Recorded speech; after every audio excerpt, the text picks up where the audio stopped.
Good morning. Welcome back to Gordon St.Hilaire's family farm. Last time I introduced a vintage tractor that we use in our hay production, and this time I want to do part two and introduce the kind of partner that is working with that other tractor behind me. Step out of the way so you can see this. This is a 1949 Ford 8N tractor. It was bought brand new.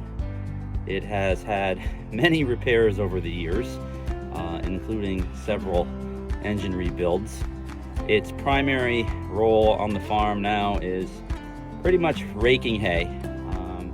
That's what we use it for. But it handles well, it runs well.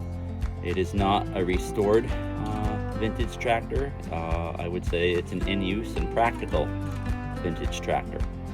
So I wanted to show that comparison with our Ford 800 that I introduced last time.